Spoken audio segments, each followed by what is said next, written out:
Welcome to Biggest Geek Ass. We're your hosts. I'm Randy. And I'm Joe. This is episode 179 of our show, and the date is Tuesday, February 20th, 2024.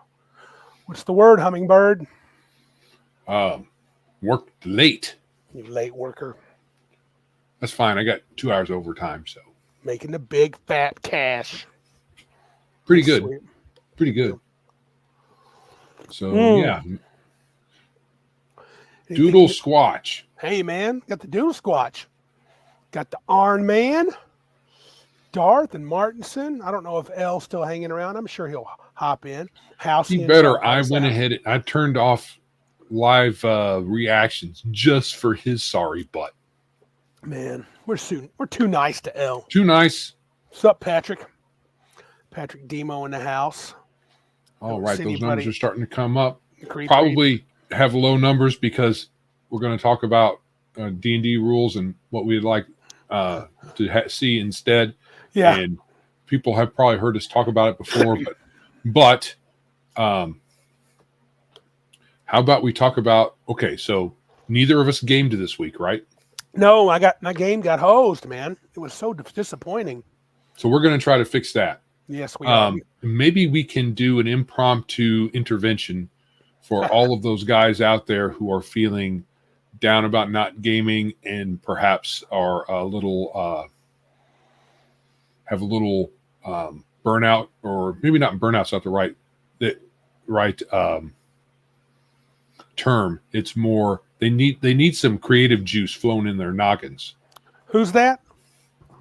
Who does? I lost you. Whoever. Oh, whoever. Right. Because I mean, we were just talking about someone who might need help in that arena. Oh yeah. So, and we can have some general talk. I listened to a writer's podcast I was telling my friend here, Randy, about. And, well, I got a haircut, Patrick, last week, but I just got out of work and I had to wet my hair down. Otherwise, you would just see hat head. Now you're seeing my totally frightened hairline. It's so scared of the world, it's going to the back of my head. It doesn't want to face the world. Got a new, well, I think it's a new guy. Eric DeSmet here. Welcome, buddy. If you're new, if you're not, I don't recognize the name. He says he's fixed D&D and they need a whole new design team. He's not wrong. He's not wrong. Iron Man. Look what he did. Iron Man, I gamed the past 5 days in a row. That was more than back in college. Oh. So jealous. Duck. Much jealousness. Well, we have, at our house, we are dog sitting. And that little doggy, Patches, got 2 of her teeth pulled. Oh, boy. And so she's been in pain. And then our dog, Sparky, has been, his old dog is having old dog problems. And he's on some meds to help his pain and stuff like that. And it's really hard to watch. And hopefully we got him a treatment that will improve his quality of life. And if not, we might have to say goodbye to the old fella. Oh, man, I sure hope so. Sparky's a good fella. Welcome, Hungar. Glad you're here. Patty's Parlor's got a question for you, Joe. Oh, I did.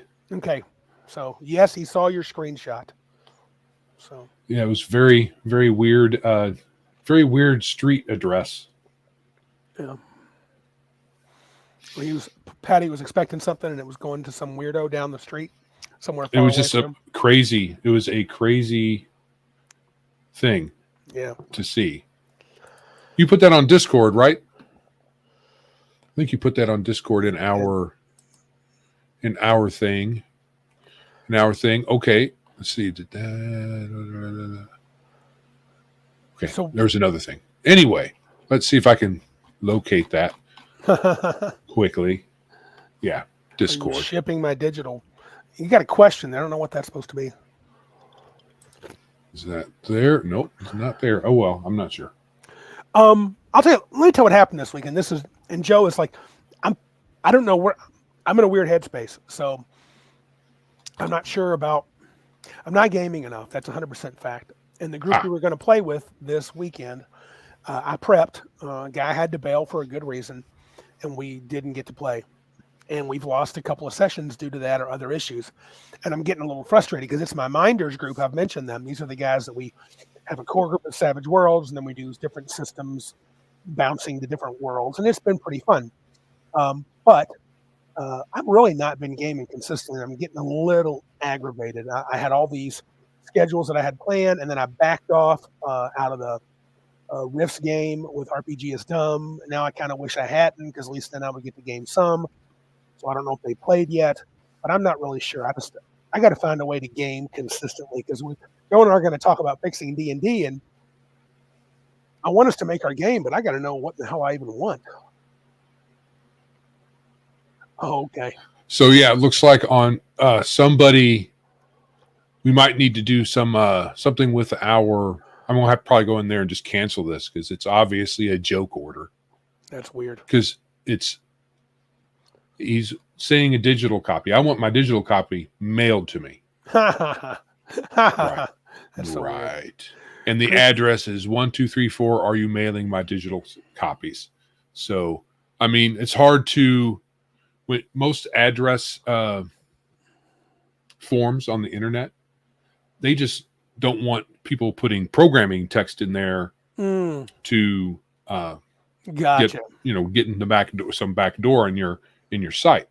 So as long as there's text that makes sense, as in it uses some numbers and some words, then it can't really look at this and say that's not an address. Unless you have perhaps a really sophisticated thing. Now you'd have to, maybe it would take the zip code and compare that to addresses at that zip code, and then say, yeah, that's trash. But Patty says he thinks it's a sincere order. He just doesn't want to list his address. Huh? Weird. Okay.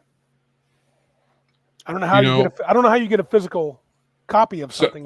Some people have a thing on Biggest Geekus or on Big Geek Emporium that they place their order, and they have the supplies that they can mail out themselves. Okay, some people do for their physical copies that way. Mm-hmm. Patty said something here, and I want to clarify, because I think I said this. He said, I think it's no, wrong one.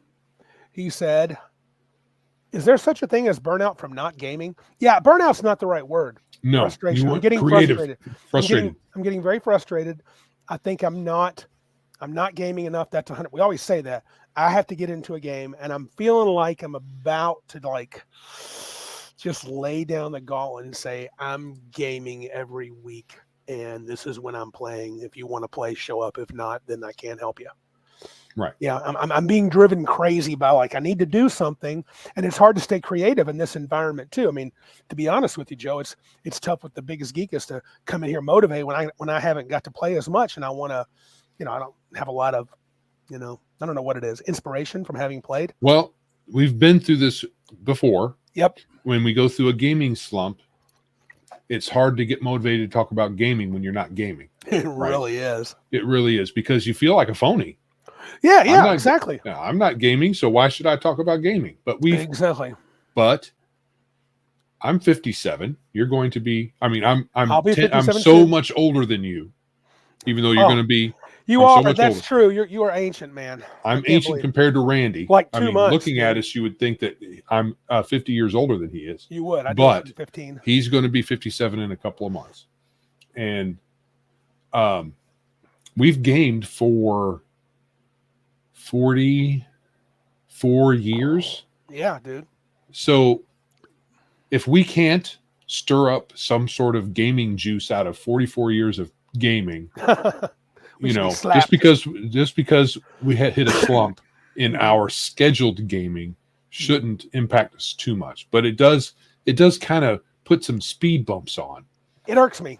When I'm not doing that. Yeah. Welcome, Full Metal Dragon. We don't see you too often in the chat. We're glad you're here.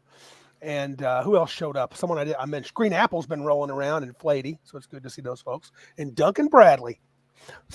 So, but yeah. So shall we get to a topic? Because I'm tired of whining and complaining. Right. So let's whine and complain about D&D. Full Metal Dragon says it should be easy to duct tape the family to chairs so they have to play. Everybody's saying that. My wife doesn't play much anymore, but she had a few years where she was at the table all the time. She's not much for playing. She's not feeling it, she said. And yeah, I got nobody else at my house particularly to play. So, but I got a million friends. It's just getting them all wrangled, and I think in We the could end, do solo gaming. Not solo in the you by yourself. oh, okay.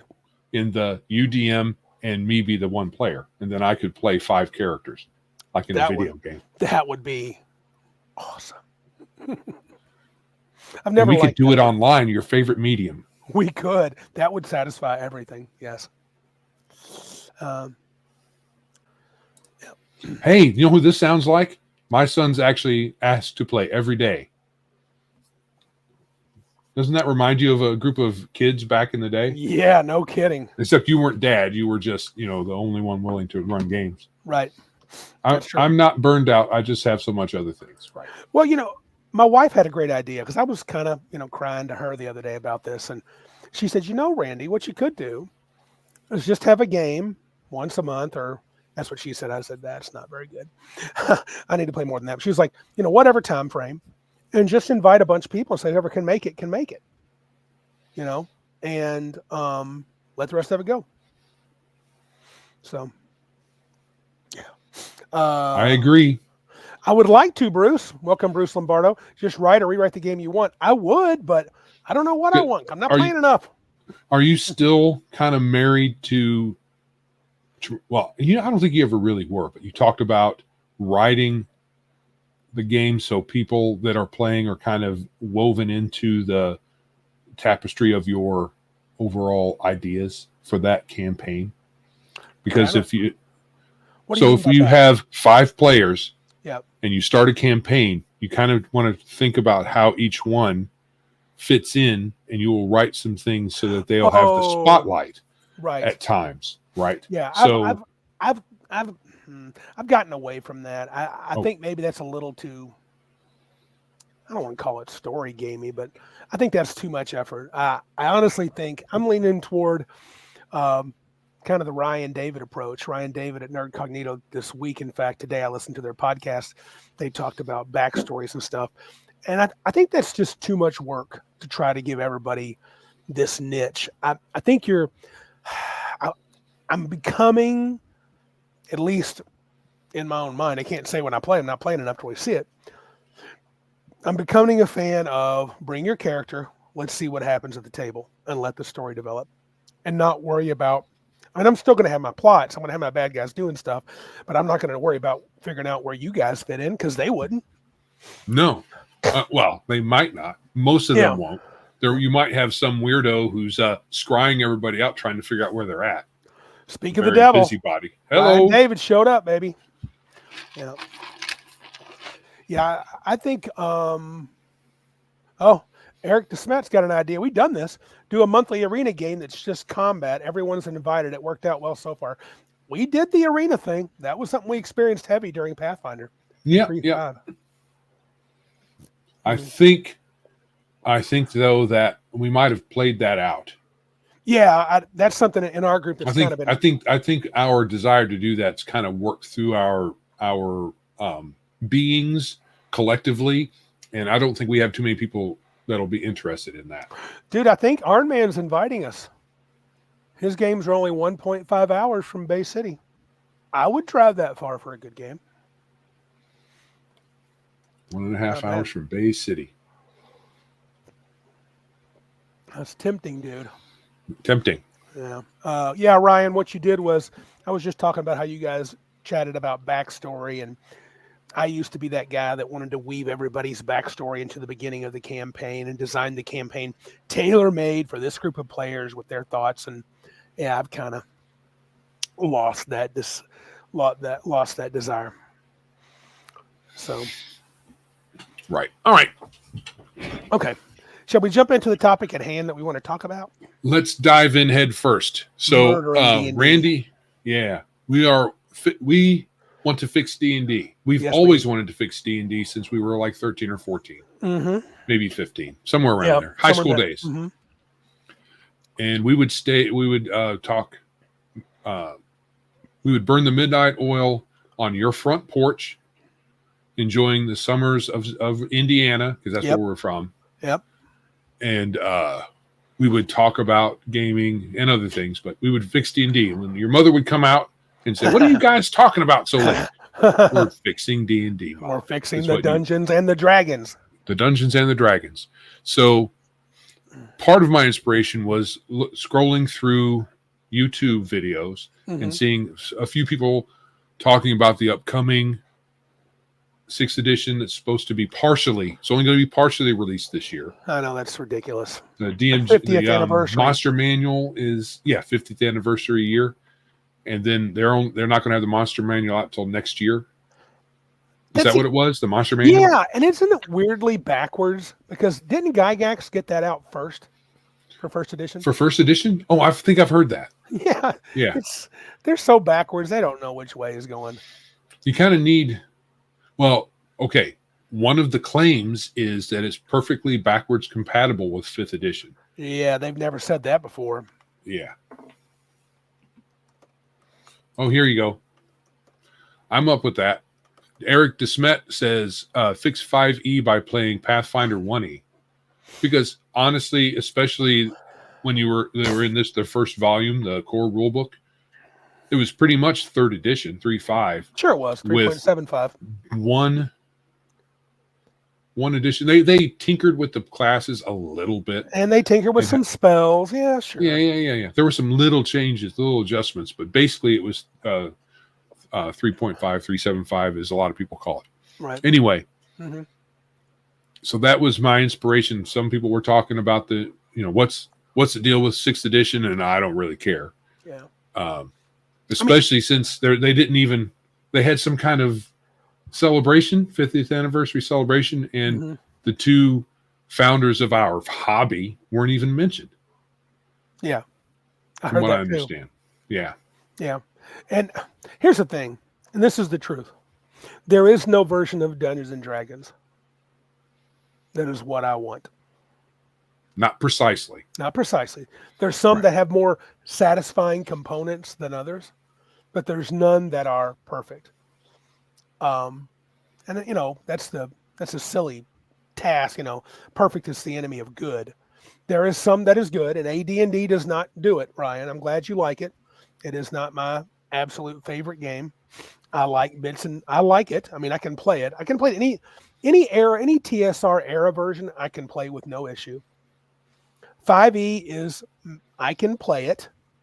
I can play everything. 4e, I could play that, but I would never run it. 5e, I would probably never run again. 5e drives me up the wall with its. I know it does. Bubble wrap tendencies, in my opinion. Yeah. Don't like big numbers. Yeah. You can only have one magic item when you're 35th level. Well, that I like. That seems very reasonable. Yeah. That's a reasonable thing to have. And I don't think you should have 2 magic items to your at least 80th level. At least. And then one should be a potion. Otherwise, it's completely broken. Yeah.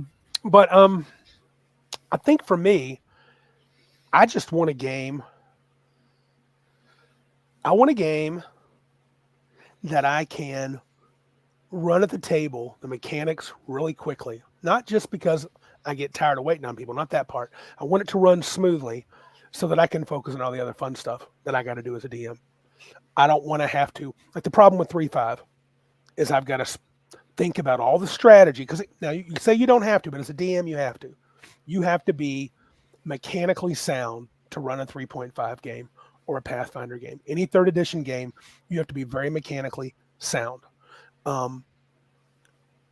In the old school games, you had to know the core mechanics, but you could fake most of it.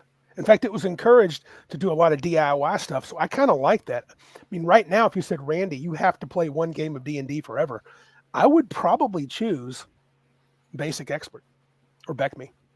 I probably would, just because I like the freedom. There's not much there. I'm not a big fan of the elf as a class, but the rest of it I like. I mean, fairly well. Right. I get that. Yep. And while there are big differences between that run of D&D and 1st edition, they're still pretty close. Yeah. Right. Kaiju Kits, cool name, by the way. Welcome. WoTC lost billions and cut a ton of staff. That is cool. I Well, really hope they would lose a ton more. Okay, so when people say a company has lost billions, a lot of times it's in valuation for their stock, not cash on hand. So I'm not sure which one that Kaiju Kits is referring to, but it's good to be precise, because if they did actually, if WoTC lost cash on hand in billions, they're really in trouble. Stock valuation is pretty bad too, because that's when investors want to. That's when they're folks that have the stock want to dump their stock. Yeah. Now, and then it goes in the toilet. How about you, Joe? Someone said, Joe, you can only play one version of D&D. You've got to pick one right now. What would you play? You got to pick one. It's probably 1E. Yeah. Oh, Ryan David counters. I heard Ryan made a good explanation. He said, oh, sorry, got Jack. Ryan said, WoTC is sadly on solid ground based on the cuts in their income. I heard him explain that they're not in that much trouble financially. Right. That's why. We'll see what happens if they can't get their stupid books out. Yeah, that's why when folks say they've lost money, they usually mean, because they've heard it from other people, it's a stock evaluation for the company. And Martinson is saying it's Hasbro, not WoTC. So either or. Yeah. A loss for Hasbro is a loss for WoTC, because there's less resources that Hasbro can share. So, so if they're losing value in stock, that can be recovered through better earnings or the stock recovering over time, like it does. But if it's actual cash, if they paid out a lot for, say, a product run or 2 or 3 and didn't see any returns, and they've actually lost cash, then that can have a much more impactful it would be much more impactful than just a stock valuation. So that, and I'm pretty sure that's what it is, since Ryan is a little more up on this stuff than we are. He is. I'll trust him. So they're probably in a good place, because what's been announced is their stock, not their cash on hand. Yeah. So the way to combat that kind of loss is to trim your budget. Yep, and that's what they've done. Cutting people get the budget cut really good, and that'll really cut the budget really well. Yeah, and unfortunately, sometimes it's a death spiral for a company. Let's hope. Full Metal Dragon says he would like to add more tactical options to 2E AD&D and pretend it's the real AD&D 3E. Have you looked at the black books? Did they float your boat, Full Metal? Because those were kind of 2.5. They tried some tactical crapola in there. I didn't think it went great. Yeah, I'd like to have a little bit additional, but not too much that it causes some analysis paralysis, or just okay, I like a gamey game. Yep. I like D&D to be gamey, right? I don't want to feel compelled to talk in character. When I do, I do.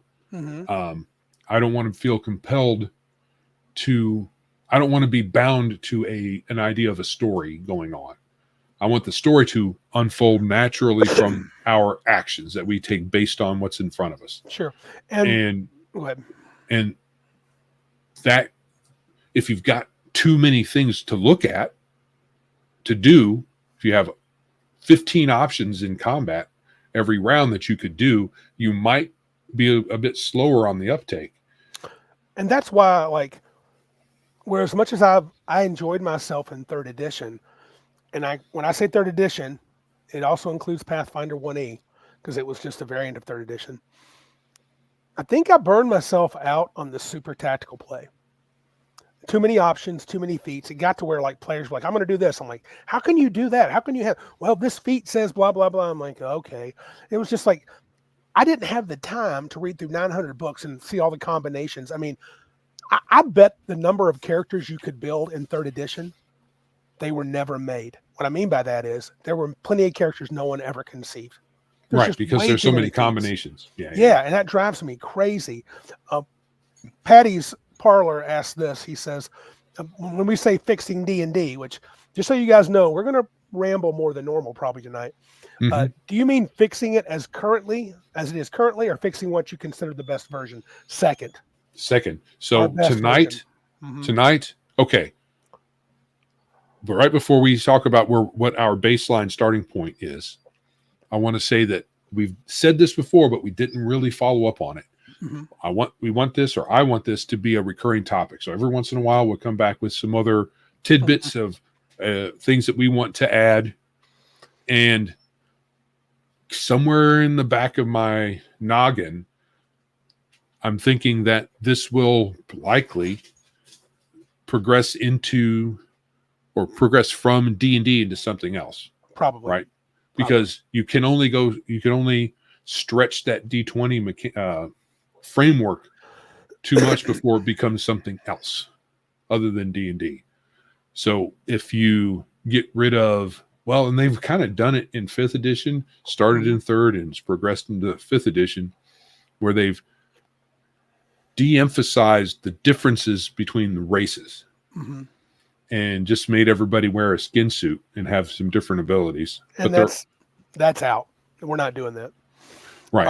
I want there to be some differences, but I'm going to talk about that later. Anyway, but now that I've said all that, our baseline is 1st edition D&D. Yeah, because I think we've decided before that that's kind of where you and I can agree. I mean, it's Joe's favorite, but I'm happy with 1A. I'm fine with AD&D. It's not that much different to me than Rules Cyclopedia.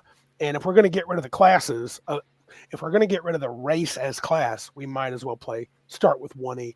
Before we get into that, Ryan David said something that I want to comment on. He says, hit points. I hate hit points, even though they're mathematically and mechanically necessary. I do not think they are necessary, but I think they change the game dramatically. In the games that I play without hit points, with wound systems, true wound systems like Savage Worlds I'm thinking of, hit points are you're very different characters. When you get hurt in Savage Worlds, you're hurt. You don't want to get in trouble. You don't want to fight. Right. And I've got an idea how to maintain hit points, but also have that kind of a wound system without having a wound system. Gotcha. So one thing I would like to avoid is having lots of subsystems. Yes.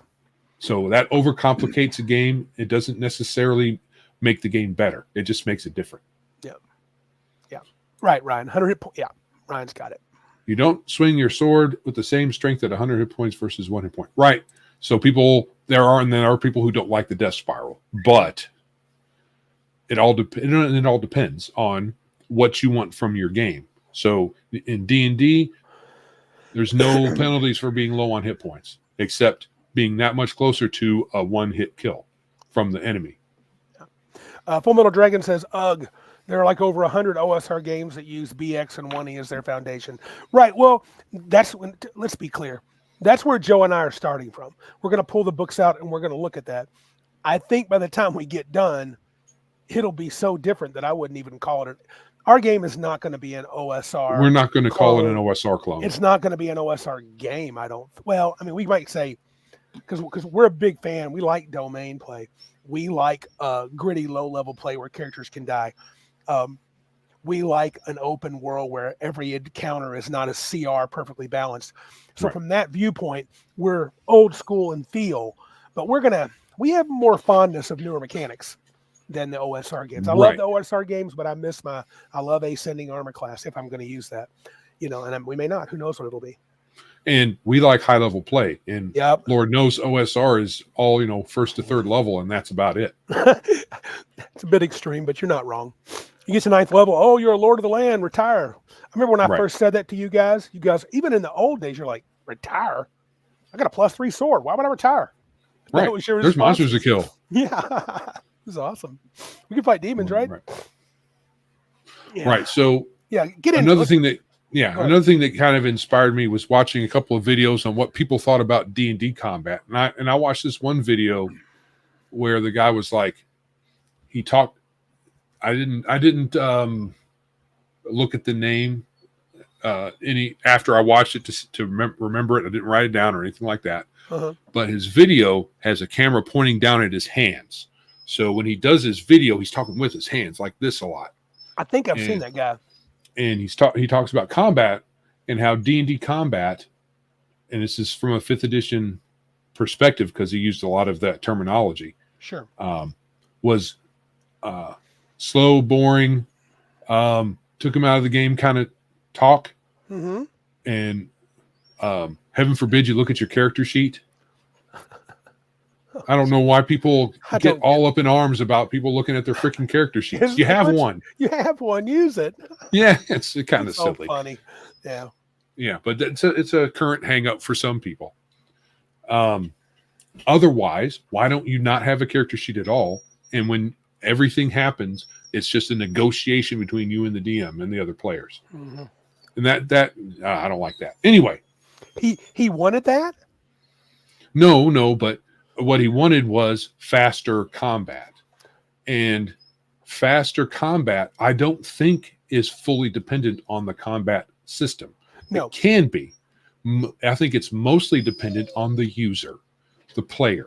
If the player doesn't know their character, doesn't know how combat should work, gets analysis paralysis, even with few options, it can bog down combat. They're sitting there going, "Oh, I don't know what to do."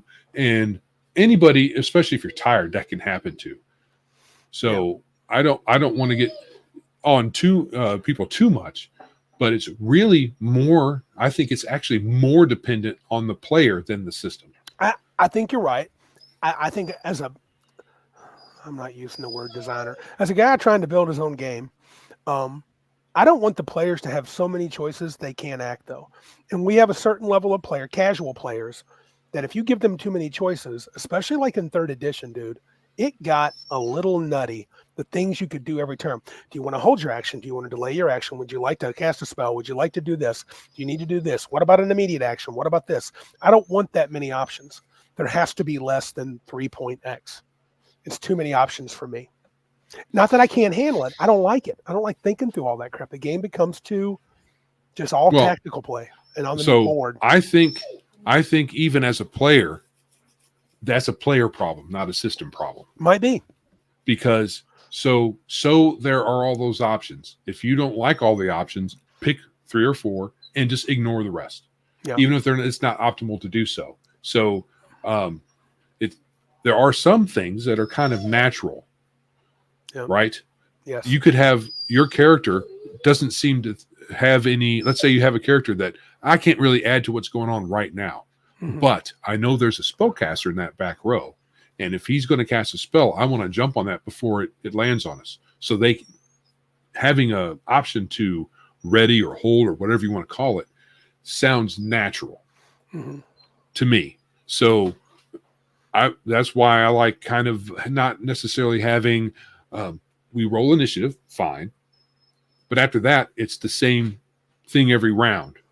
You go, you go, you go, you go. Done. Next round. You go, you go, you go, you go. Done. Next round. That can get a little, can get droning after a while. Yeah, I guess I'm trying to square the circle. Full Metal Dragon agrees with you. He says, combats become slow when players dicker around, don't pay attention, then take a few minutes to figure out what they want to do when their turn comes up.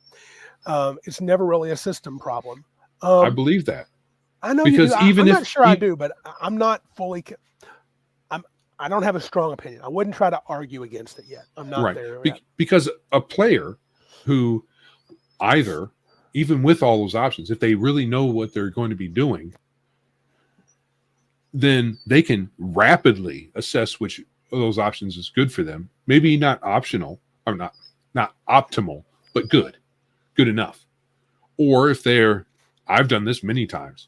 I've been daydreaming for one reason or another. And when it's my turn, oh, crap, I just attack. Yes. Push comes to shove, swing your sword. Swing my sword or cast a spell or if I'm a wizard and I don't want to cast any spells, I just tell somebody else what to do because that's what wizards do. Yep. Welcome, Flint Fireford. She just showed up. Bruce says, I can do combat for 9 fire giants against 10 heroes within 5 minutes. Some of my players drag the game where it's like crawling over class. Yes, I'm bitching about my players. Yeah, it drives me crazy too, dude. And he plays Pathfinder. Dude, I remember. You can run complicated combats. I have done it. I believe most of this issue is because of some players bogging things down. And then what you want to do is simply simplify the system so that they're not bogging down your play because they have fewer ways to do so. But I guarantee you There will be people still doing that because No matter, yeah, they do it in 13th age, and that's a very simple system. you might have some options, but even the fighter, their options don't happen until after they roll the dice. Correct. I remember, you probably don't. Well, you probably do. Remember you and I and Philip, we had a discussion when we were transitioning. Well, when Philip was like falling in love with 5th edition and was leaving Pathfinder, he was talking about player skill level has a huge impact on the table in Pathfinder. Mm-hmm. And it really does. Mm-hmm. And by skill, I mean knowing the rules, knowing what they can do, and acting accordingly in a reasonable amount of time. I could pick 4 or 5 players from our massive Cabin Con group. I could pick the 4, let's call them the best 5 players, and we could run a meaningful, fun, exciting, high-level Pathfinder game and never have a blip and worry about about things dragging. Right. And you would be a part of that. Philip would be a part of that, and a few others would be a part of that. Right. Because they know their characters, they know the game, and we hardly ever have rules discussions because everybody knows what they're doing. And you know, our crew down in Indiana, even though we were kids, Yep, we had, just like any group when they get together, you're going to have a feeling in period where you learn everybody's idiosyncrasies, the system that you're using, and then once you hit that stride, then you don't have these arguments. It doesn't take that long to get through combats, but you know, most of the game is built around combat. So if you have combats that last a couple hours, you really shouldn't be crying. Because some of them might need to last that long. I watched a video. Well, before I say this, I want to put up Darth's comment. Darth Theik says, from my experience, when combat slows down, it's because a player didn't pay attention and suddenly have to look at their character sheet just to see what he can do. And I think the Black Lodge guys, the Black Lodge games, I don't know if you guys listen to those 2 guys. They're interesting dudes. I don't always agree with them, but I definitely like them. They made the comment, or the red-haired guy, which, you know, he's going to be smart because he has red hair like me. He had a video that came out, I think this morning or a couple days ago. And he was talking about immersion and what role-playing really was. And it was interesting, but he made the point, you can't really role-play well unless you know the rules. And, you know, of course, he's talking about actual role-playing, not trying to be a character, not trying to use a script or something. And this is the Black Lodge. I don't know if you listen to the Black Lodge games, guys. Joe, you might like them. I have, and they're interesting. They're pretty hardcore, but I still like them. I think we'd have a good time with those dudes. Yeah. But he said you have to know the game, and I think we have a lot of players, especially casual players. We in the whole gaming sphere that just are there. I'm just here for the dice and the pretzels and stuff. Okay, that's great, but it's hard when you got 2 or 3 of those guys, and they're just. If they hem-haw. Now, if they just play a fighter with a sword and they don't even think about it and they never slow the game down, that's great. But if they're like, oh, yeah, I didn't look at my character since 2 weeks ago. I don't even remember didn't I level up? Remember that time during 3.5 we had a character, you guys were like 6 levels higher than him because he hadn't leveled his character up in so long, and we hit him, I think it was a fire giant, hit him with something and killed him. I said, you take 42 damage. I'm dead. And we're like, no, you're not. There's no way you're dead. Yeah, I only got 41. You can't. We're 13th level, dude. You're a barbarian. No, it was, I don't want to name him. He's a great dude, but he was like, he hadn't leveled up for 4 or 5 levels. And it's just like, I mean, it's fine if you want to be that chill, but it's not fine. On one hand, it's not fine. No. You need to know. I mean, okay, so we'll give him a good ribbing and we'll still be friends. But when you're at the game, when we're at the game table, you know, come on, dude. And we were playing. That was my 7 Spheres game. These levels went to the 30th. I mean, these guys were awesome. Correct. Martinson remembers the barbarian. Yeah, I'm pretty sure I remember who it was. And everybody was like, "You can't be dead." I'm like, you only got 41. No, you don't. And so it was funny, but it was also like, man. And he was good natured about it. He didn't cause trouble. He would do very basic stuff. He wasn't the slow down guy. It was just you need to know the rules and you need to have your dude ready to go. Right. But I kind of miss him. He doesn't play anymore. He's super casual gamer. He's a good dude. I've seen him get into it. I wish he played more. Yeah, right. Ryan David says, dude's buying next week's pizza. You got that right. Because I remember I was like flabbergasted. I'm like, how in the hell did I kill you with a 41 hit point shot? You should have well over 100 hit points. So anyway, yeah. But so Right. So I wanted to share something with the crowd here. So, Do it. so one of the first things that we talk about when we talk about changing D&D is combat. That's why we're talking about it first now, Sure. is because it's a very important system that has a lot of smaller moving parts to the game. Because a lot of what you do is you start out the town with as little involvement in town as possible, right? That's what Yep. we all do. Right. No town. You go in there, No you town, buy stuff, and you leave. no town stuff. Yeah. No, just joking.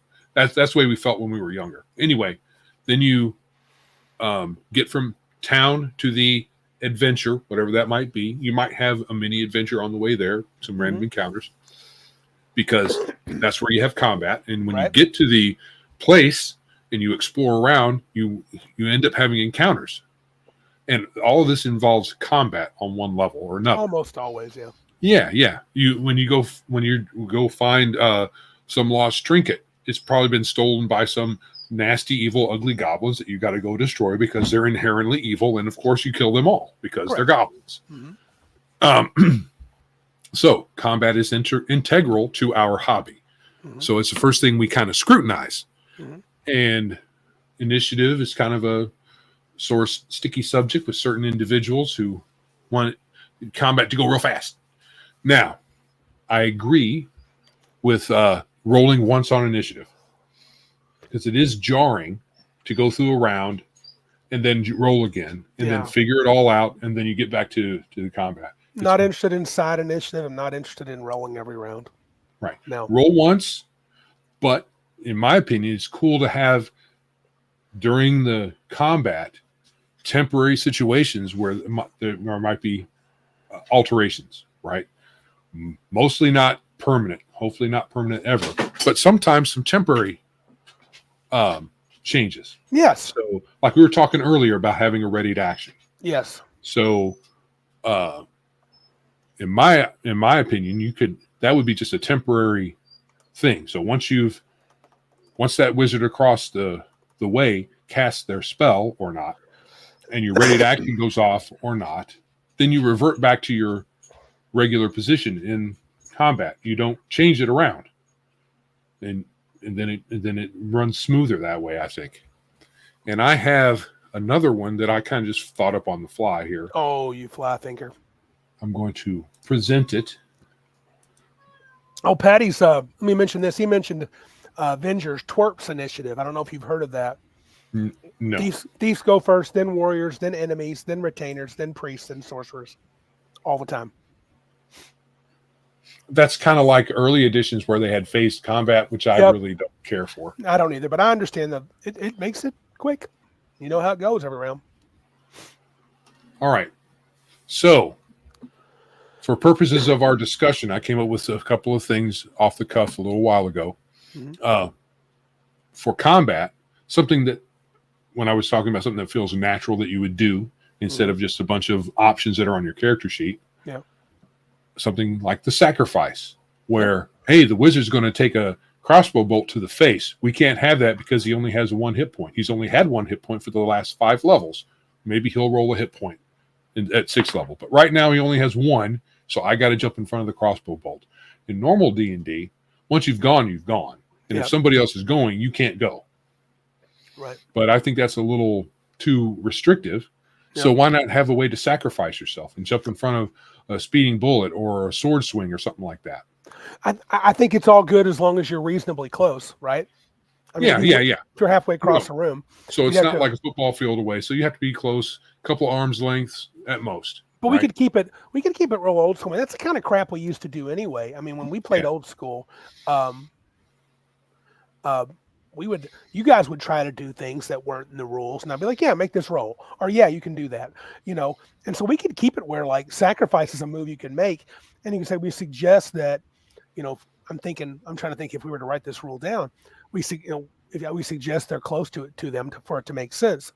I think there's nothing wrong with us having rules in there that can be very loose. In fact, that might attract the older school people if the rules are more like suggested moves you could try in combat. That made sense. Right. So this wouldn't necessarily be an ability you would gain. or Right. anything like that. It would be just an option you could do. Yeah. Darth says, and I agree with him, in order to sacrifice yourself, you have to give up your next action. That's harsh, but maybe. It depends on how, if it ended up being really effective, then maybe. If it was something So that everybody was doing all the time.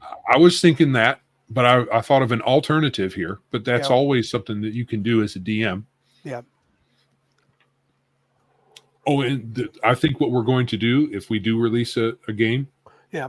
it's going to be in pretty much bold print, maybe in multiple places. The DM is the final arbiter of the rules. Yep. If you do your sacrifice and he says, well, you're going to lose your next turn, but the rules say it doesn't matter. That's what I'm going to do right now because of the situation or whatever. Yeah, we're going to push that hard to make it clear. Martinson says, isn't that kind of like Intercept in 13th Age? Yes. It's similar to the Intercept. Right. So you jump in front of attack, aim for someone else, not necessarily your buddies. Right. So if for some reason you want to jump in front of an attack made against someone on the other side for dramatic purpose, whatever you're doing it for, or just some innocent bystander, doesn't have to be somebody on your team. Yep. You choose an attacked creature that's nearby. And I have brackets around that because that's not really concrete. Yes. I don't think we ever want it to be concrete. No, I think you want to let the DM decide that. Yeah. Before damage is announced. So it can be after the attack is rolled, but before the damage is announced. Mm-hmm. So hopefully you can jump in because we want that to be the thing. I do. It's got to be a little more dramatic than you want the person to actually have the attack leveled at them first. And I don't want it to be, oh, my cleric got hit. Hey, does anybody want to sacrifice for me? No. That's weird. Don't want that. I mean, I understand you can't control what people say, but it's really weird. I'm like, I hate that kind of stuff. Weak sauce. And we see that a lot in 13th Age. Does anybody want to intercept? Does anybody want to do this? It's like, to me, that's just, I want the combat to flow more. I want it to feel a little bit like you're actually fighting. Right. So before the damage is announced. So what the result is, the attack hits you and you are moved closer to the attacker. And I've left that language up loose too, because if you've got on your battle mat or whatever you're using, if you're just or if you're using theater of the mind, it's no big deal. But if you're using miniatures or whatever, you're going to move the figure close, if not butted up with the enemy, in between as much as you can, the enemy and the person that they've attacked. So you have to actually move, and then you suffer the damage dealt. There's no another attack roll against you. It doesn't matter what your armor class is, what your defenses are. You take that hit. Yeah. In addition, you suffer -1 to all actions till the end of your next turn. So that's not bad, I don't think. So instead, you can replace that last bit there, that in addition bit, with losing your next action if you want. Well, we can start with the -1 and just see how it plays. Yeah. Bruce Lombardo asks, what about us players that roll damage with the hit rolls? That doesn't have to change anything. But I can understand. Bruce might say, I hit an armor class of 22 doing 40 damage. Right. So that only will come into play if you jump in front of one of your buddy's attacks against somebody else. Right. But so I think if you jump in front of the DM and the DM doesn't do that, but if the DM does do that, then, modify it the way you... We may have to modify it a little bit, because I'm thinking sometimes, like, if I know your armor class, if your wizard's armor class 11, and I'm like, I rolled a 17. I don't say I rolled a 17. Joe, you take 19 damage. I've said that before because I know I hit you. I don't have to check it. But you can still roll them both at the same time. You can do something like this for the DM. If they roll both the attack and damage at the same time, they say, hey, Joe, you got hit. Give it a second. Mm-hmm. Nobody says they sacrifice. Then you announce the damage. Yeah, and you can only sacrifice with take your breath when you're within a reasonable distance to do so. That could work. I think that there's something there that could work. I think there is. I don't know. Yeah. I don't feel like that's like what Bruce said. I don't feel put off by that because honestly, it's adaptable. Even the thing about before damage is announced, you could still announce damage. I mean, if Joe's got 2 hit points and I have his wizard's got 2 hit points, or any character has 2 hit points, and I hit him, he's going to be very happy to have someone sacrifice for him. Right. because he's pretty sure he's taken at least 2 points of damage. But it might be one. He's not going to take that chance. So, and no one else should either. And even if they don't know your hit points, that could be a thing too. If they didn't know you were down that low, and they say, Right. well, Right. but that's part of the what do they call This it? might end up being in the same spot as readied or held actions Yep. as a thing you can do. Most people won't even think about it. And I don't dislike. I may have made it sound like from third edition. I dislike, readied actions, held actions. I don't. I think they're good. I just don't want it to be complex in its usage. Like we played games, like we played OSE, and somebody's wanting to ready an action in case someone comes through a door. I'll let them do it. I just say, okay, if someone comes through, you can whack them. I don't even roll initiative because that's how we used to do it back in the day too. Yeah. It made common sense. If you're hiding behind the door with your sword up and the orc comes through, he's going to get whacked. You could say roll for initiative, but you probably ought to get at least one free shot. I don't mind that. So Right. So when I think about it, I think we're going to have a lot of old school feels and conceits in the game, but we're not going to use the mechanics that way probably. Right. Yeah. And this is the thing about our hobby. It's a DIY hobby. It always has been. It was DIY in its inception from war games to the role-playing game. So, and because we have that, especially us old schoolers have that mentality, you can see all these people with their responses saying, hey, you should do it this way, you should do it that way. And they all have their opinions, and it's good. Yeah, it's that's good. That's how this hobby works. It is how it works. So we put out our game, and we have this sacrifice mechanic largely like this, perhaps. And if one of you get it and you implement this, change it to your heart's content. Yep. If it whatever makes sense at your table. Yeah. Bruce says readied and held actions are great for teamwork actions to take place. Yeah, I think. Yeah, we do that. Yeah, it's good. I think that's you want your players to think like a team, especially as they play more and more together. And if they become a well-oiled machine, then good. Attack pattern delta. That's great. Do it. Yeah, sure. I mean, there's been times when we've been in a combat and someone says, hey, I can do this. You guys need to hold for me so that I can do this. And then the combat will proceed better after we do this. Right on. It's happened so many times, I can't think of a particular one. No. All right. So let's go on. So we've talked about combat. Do you want to talk about your combat thing? Or did you already talk about it? No, I think I'm with you. I just want, like I said right now, I'm pretty fond of Horde Wars. I like the around the table thing. But I could go with the roll D20, and I mean, we could do it. I would rather it not be. I mean, once we have an order to initiative, it's easy if you just keep doing it cyclically. It's not an issue. So, I mean, I could live with that. I don't have to have around the table, but I do like the around the table approach. Whoever rolls the highest, start with them and then go clockwise. Right. Right, because then Horde Wars, you do roll every round, right? Do we roll every round? Or does it just switch? I think you roll once for a combat and you just keep going around the table till it's over. Okay. I can't remember for sure. All right. Present again. Welcome, Omanal. Oh, he said, this is interesting. Just a side note, though, real quick, Joe.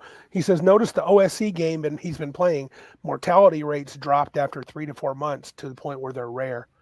Yeah. Well, if you're progressing up levels, that kind of makes sense. It did. That's very old school. That's how it worked. Yeah. Yeah, because your hit points go up, so you're not going to die as much. Sure. Right. And tougher monsters, their damage output does not ratchet up very quickly, if I remember correctly. No, their hit dice can be big, but they don't seem to ratchet up as fast. You'll get an oddball that does crazy damage. Those giants, man, when they're throwing rocks and stuff, that can be bad news. Ouch time. Yeah. All right, so the next thing I've always wanted to change about D&D is the magic system. Mm-hmm. I've never really cared for the slotted spell system, pseudo-Vancian implementation of their spells. And so for me, you would just have spell points that would do somewhat the same thing, but you'd have a lot more freedom. However, I think in the system I'm envisioning, you would have fewer points. Mm-hmm. or fewer slots, because as a high level caster, in especially first and second edition and third edition, because you could get really huge intelligence, and that would affect your slots. They go up pretty rapidly. Well, not rapidly. They go up pretty high when you get high level. You could have 9 slots of each level at a particularly high level, and that's quite a lot of spells. Yeah, I guess the number of points we would play with that till it worked. I'm with you. Spell points are just kind of where it's at in my mind right now. Until if you have too many, it ends up being bad. It does. It tends to be. It tends to be. I mean, we saw that with the Scion Assist from the Advanced Sonic's Handbook from 3.5. Was that a 3.5 book? Yes. When the Sonic went from being kind of not great, kind of a weak sorcerer in 3.0, right, weak sorcerer, to being the most powerful spellcaster ever conceived by D&D people ever. I mean, as far as most levels played, yeah. I mean, when you got to high level, I would say the wizard could do some things that he couldn't. Right. But, and I mean by that, I mean some really powerful things like the time stop and stuff like that. But as far as having 9th level spells all day, every day, yeah, the Psionists could have it. A huge amount of points possible.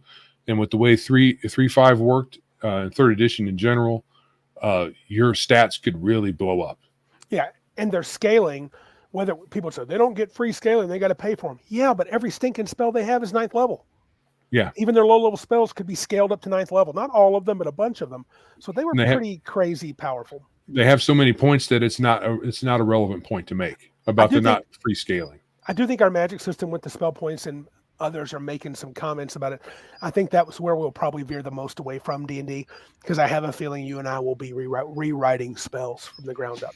Right. So, and I've got a slight rewrite here. So with spell points, the magic user receives your intelligence modifier plus your level in spell points. It's a good base. And good base. We might adjust that one way or another as we come to, play this more. Try to use them as they're written, but we're probably going to end up rewriting several of them. Right. I think most of them. Yeah. So I have a bit of a rewrite here for invisibility, because as written in many editions of D&D, invisibility is really, really powerful. Yes. And, I would say it's not all that powerful in first edition. Right. Because all it gives you is a -4 to hit. Right. They don't really need to find where your character is at. Right. Which is the way the spell's written. I don't know how everybody has played that. So if you've not played it that way for first edition, I comment, because when you read the spell, it says it gives you the attacker a -4 to hit when you're invisible, and that's it. They don't have to find your spot where you're at first. Although it makes sense to do that. It does. Oop, I'm doing live editing on my document here. Yeah. Well, it does say if your outline is spotted, so there is a bit of a spot check, right? Right, but it's not in stone. I say DM adjudication. So, so if the target, or if someone sees your outline, if it's spotted, and the DM is going to be the one that works out how that happens, we might over time figure out something to put in here. But the way this is if your outline is seen, then you can be targeted, but attacks are at -4. However, you must concentrate and can only move as your action. So you're not casting spells or making attacks. That's a lot less powerful. At least in first edition, you might be able to do other things than move. Right, but you couldn't attack, though. Well, you could. You get one attack, and then you become visible after you attacked. Right. So you could do one attack, kick somebody, but that one attack could be devastating. That could be the combat winner. And concentration is another thing. I don't want to have a bunch of different conditions, so I don't want to say, well, you now have the concentrate condition. Instead, it just says you must concentrate, and the DM tells you what's going to break it. I also would like this. I mean, to add to the magic system, I think I'm with you in the sense that, yes, Flint asked, is Joe or Randy's doing whining, or is that a chair squeaking? My ears are picking up an Oh, alien noise. I am sorry. That is my Miss dog Elizabeth? here. Come here, Lizzie. Come here, Lizzie. Yeah. Are you gonna get up on my chair here for the people? Come here. No, she's just gonna wag her tail and sniff me. Anyway, I've got Elizabeth, my hound dog. Yes, she's And very houndy. we have to keep her separate from our other dog, Sparky, because his back is messed up, and she likes to play, and she's about twice his size, and she likes to either do this, not in a mean way, but just play, Try to get or her she play. will poke with her nose. Either one will really be bad for him. So That's really sad. That's sad to hear, because I remember Sparky. I mean, when I think of Sparky, I think of a super active dog. I forget. Yeah, I forgot that he's so much older now. I'm like, I remember when he was young, dude. He was like, he's the one who wanted to play all the time. Correct. Yeah, you're not going crazy, Flint. Right. What I think, Joe, and Joe, you may have forgotten this, or maybe it's always in the back of your mind. You talk about it.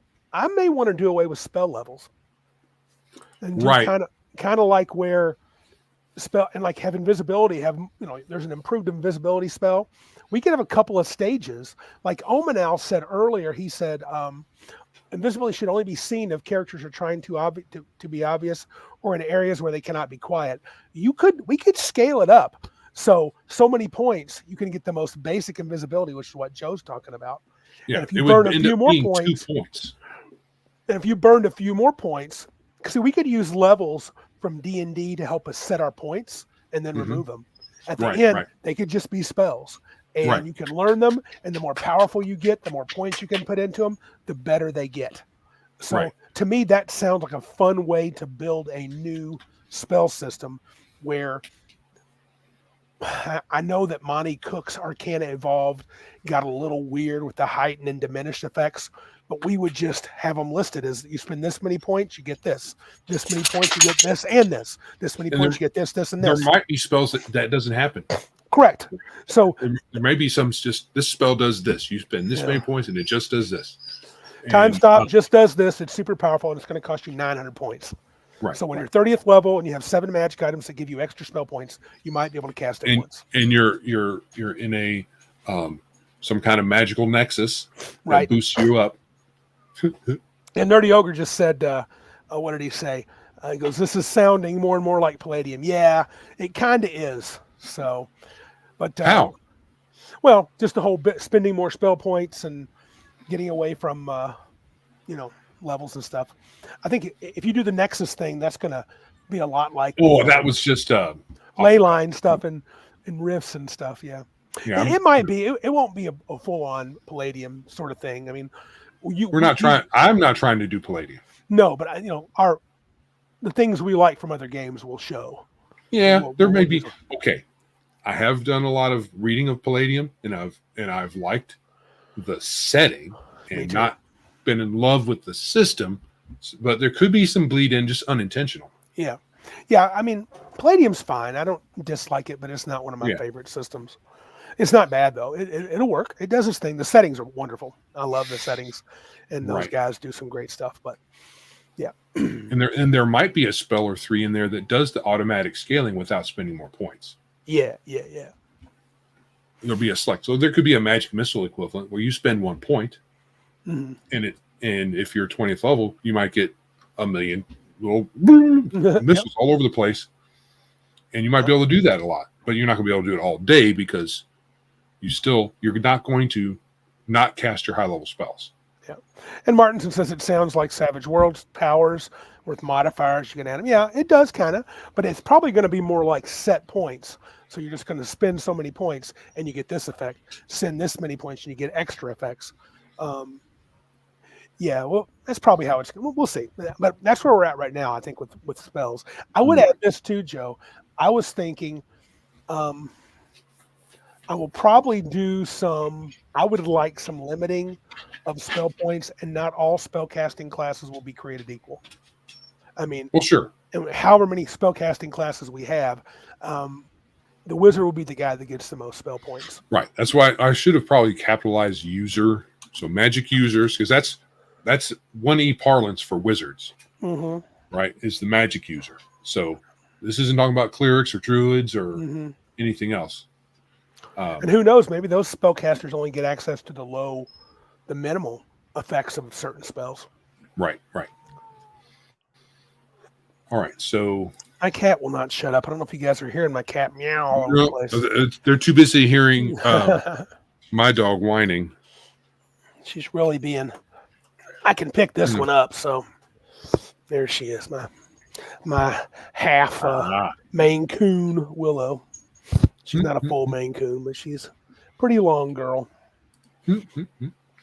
All right. So the next thing I want to talk about are hit points. Mm. Now, I know some people don't like characters to have a lot of hit points, right? Because especially at low level, it makes it feel more deadly and whatnot. But I think with what I was mentioning earlier about, I talked to you about this. I haven't mentioned it on stream yet. Anyway, so you have your hit points the way they are, and we're going to add wounds, but not something that you track.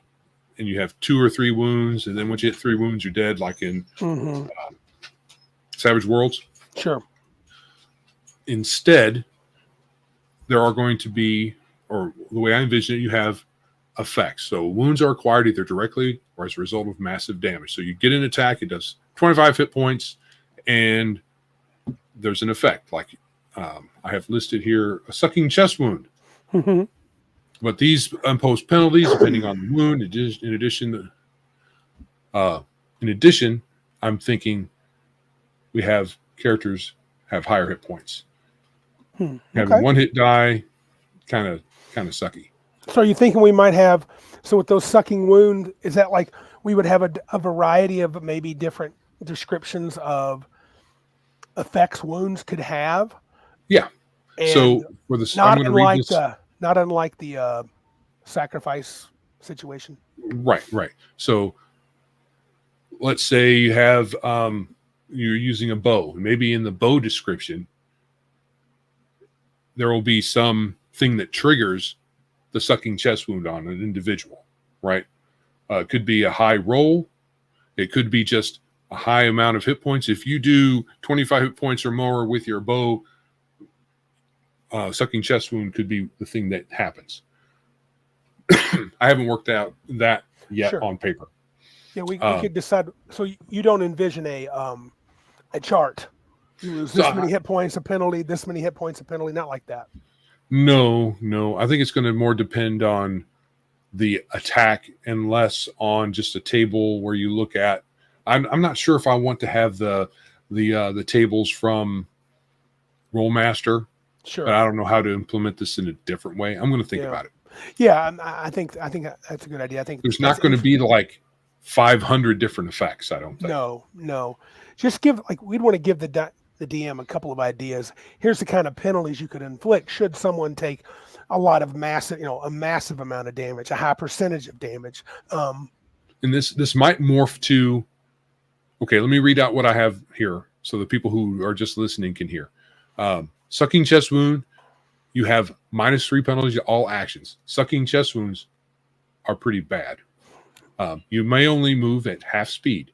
You must treat this wound within a minute or more, depending on your con or your race. They may have a race that's really good at holding their breath. Or you will become unconscious. If you have no need to breathe, you are immune to this effect. Okay, so if you hit an elemental, and this is the result, it's not going to do anything to them. They still take the damage that you've done, but this additional effect won't happen. No, there's no way they could be affected by that, yeah.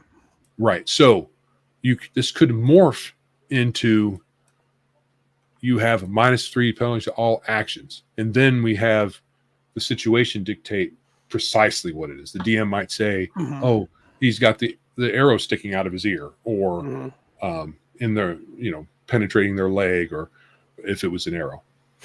Just depending on the situation, instead of trying to come up with 50 million different severe penalty situations, you just come up with one. You have -3, and then DM just on the fly. That might put too much on the DM. We're doing a lot of DM adjudication in this, and it might be more than DMs want. I like it. I mean, I like that option. Omanel says axe, Adventure Conquer King system has been doing some of that for damage with criticals. Yeah, that's cool. Good deal. Right. So I had kind of a thought on how I wanted to do criticals a little different. Yeah. Instead of it just being a natural 20, especially when you consider that 20 it comes up no more than any other number on your D20. Mm-hmm. Instead, I was thinking perhaps just you have an effect for different numbers on the die, and then for a crit or for some of these to happen, you have to exceed your to hit by 5. And if you get this number, then you get an additional thing, not just rolling a 20. Although, a lot of people like that. So yeah, I mean, there could be a combination. It could be, I got to think about that. We have too many variables at least in the D&D system. If we're going to have hit points and stuff, I think too many variables on the to hits where like different things get like a critical table. I'm not against critical hit tables, as long as everybody is comfortable with the fact that the players are going to get smacked with it more than the monsters. Yeah, it's possible. We roll so much more, the probability is higher. That's fine. But I mean, yeah, players got hit points. Who cares? I agree. You got potions of healing, clerics, and temples. Stop your whining. I've always liked this, and I think it came about, was it 4th edition? Maybe do 20 and max damage on a roll. Yeah, you could. I've always thought crits could work as max damage, but that's a little weak. Maybe max damage plus your roll. So if you get a crit, you get max damage, and then you actually roll damage. You know what I'm saying? So if you're rolling a sword, and we could decide if you got a strength of +3 damage, maybe you get 11, and then you roll D8 +3. I mean, that'd be pretty cool. Right. Instead of like doubling it, and you're like, I only got 4 damage. Omanal asked, spell points would affect range, damage, duration, numbers of targets. Okay, maybe. Yeah. On select spells. I'm thinking that I don't necessarily want there to be 10 moving parts on every spell. Right. I'm more thinking if we scale either point by point or by level of caster, that we would pick a thing in that spell to scale, or a thing or two, not everything, because that kind of, I think that much variability is going to bog down play too. I think for me, it would become, how do I say this? You could, you're never going to avoid exploits.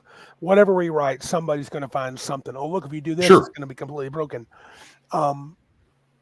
I don't mind that idea, but I'm with you, Joe. We might have to limit that to certain sort of spells, especially spells that maybe do well as you add. Like if you have something like Ivard's Black Tentacles from 3rd edition that created these tentacles that come up, maybe as you spend more points, you get more tentacles and they cover a bigger area or they get a longer reach.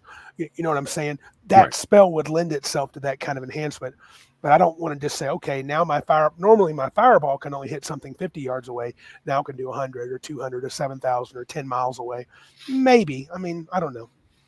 I don't dislike the idea. Split some things out to be level dependent, like range and duration, maybe duration. Ranged spells, you might have ranged spells kind of dependent on your level.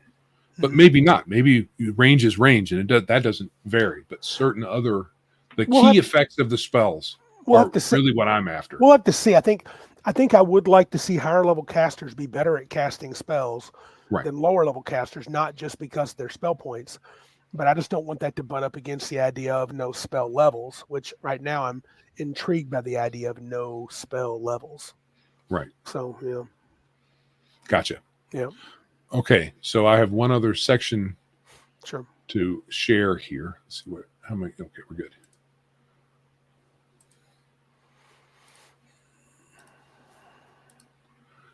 And it's this future thing. Mm-hmm. This is stuff that I'm thinking about doing. I'm maybe ambivalent on a couple of things. So, for stats, would retain racial and sex-based minimums and maximums. Yes. The idea of that, not necessarily those specific values. So I know that this part right here Bother is going some to people. turn off a lot of people. Yep. Because they want their women's to be just as strong as the men's. And you may have a weirdo race where that works out that way. Mm-hmm. And it's not going to be you play a female character and they have a -5 to strength, dex, con, everything else, or whatever. It's going to be a minimum and maximum. Yeah. And then that's blown out of the water by magic. Yes. Right. So if you get gauntlets of ogre power, it doesn't matter whether you're a woman or a man, you're going to be ogre strength or whatever we do with that. Right. But as a baseline, what this does is it maintains the world in some semblance of grounding. Yep.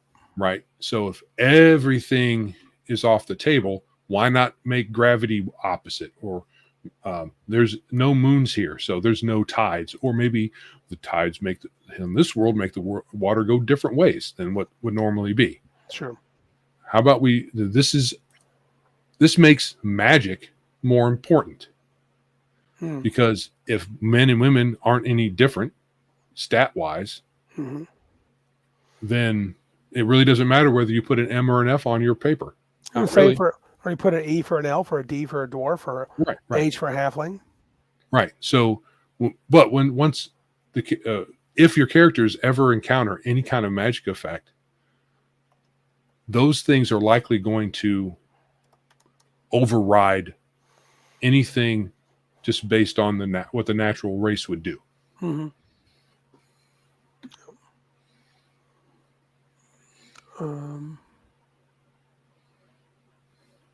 you've lost it. Huh? Go ahead. And the other part is class and race. I'm not necessarily sold on the race class restrictions anymore. I'm kind of going back and forth in my head. I understand what some people claim is the reason, which is that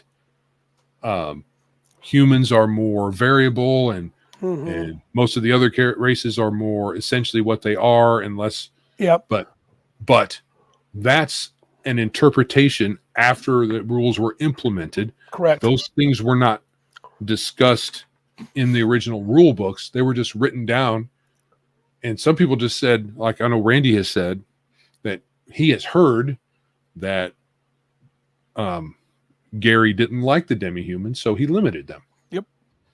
It should be about humans. And I know I've heard other folks. So I heard Tim Cass say it in videos multiple times. He didn't like magic users. And he's at ground. He was at ground zero. And he didn't like magic users either. That's why he made it so hard for them to level up. Right. So I've heard other people say that your game should be more human-centric. And it's important that it is for some reason. I don't really know exactly what that reason is.